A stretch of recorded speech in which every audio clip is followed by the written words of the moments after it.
Hello Pendergast community, welcome to another episode of Cruz Control, an interview with Dr. Jennifer Cruz.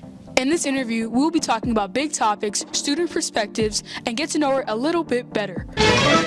So, Dr. Cruz, what is one thing you're most excited about for students this school year? That's a good question. I'm excited about a lot of things this school year for students, but I think the biggest thing is Dreamscape Learn.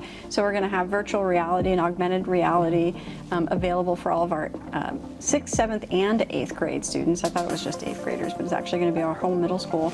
And it is this huge mobile classroom. It's actually going to come onto your campus. It's like the size of a semi. And the virtual reality and the augmented reality devices that are inside are like cutting edge. It's all state-of-the-art haptics. I think it's going to completely blow your mind. I'm super excited about it.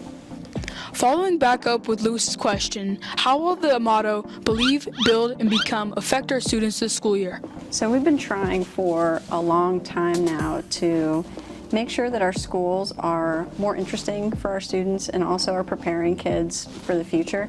I think that it's really hard when you all are just given like basic school assignments to figure out like how that's going to help you when you're an adult, right?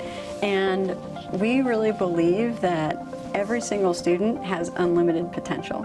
You have to believe that the students have unlimited potential, right? Yeah. Then you have to give them the kind of work to do that's actually going to build them up, right? In order for them to become their best self. So I'm hoping that our theme, Believe, Build, Become, just reminds my colleagues every day that there's greatness inside of each one of you, our learners, and each one of them. If we're willing to give you all the work to do, if we're willing to give you all the opportunities to actually become your best self. So, Dr. Cruz, how does Pendergast prepare students for future opportunities?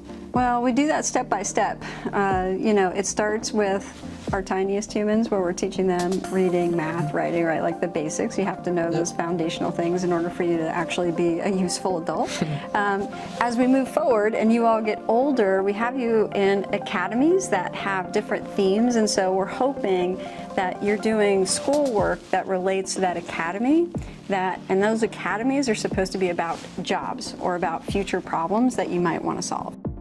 Now, Dr. Cruz, how do you see student voice making a difference in our district? In a few ways. First, I think the most clearly visible way that student voice makes a difference is with our student board members. So we have 3 student board members who actually sit on the dais with our governing board, and they can ask questions, and the staff responds to them. So we think that's really important for the governance team. So a school board and the superintendent are called a governance team, and it's good for us to actually hear from students directly. So that's one thing.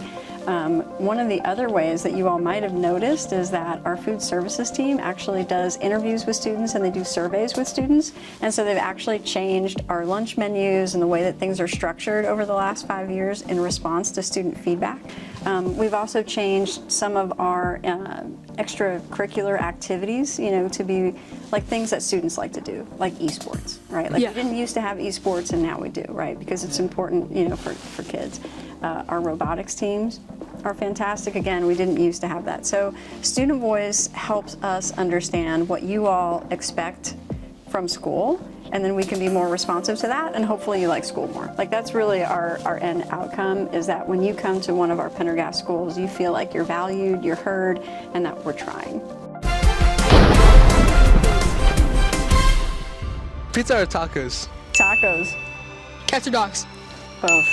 Reading or writing? Reading.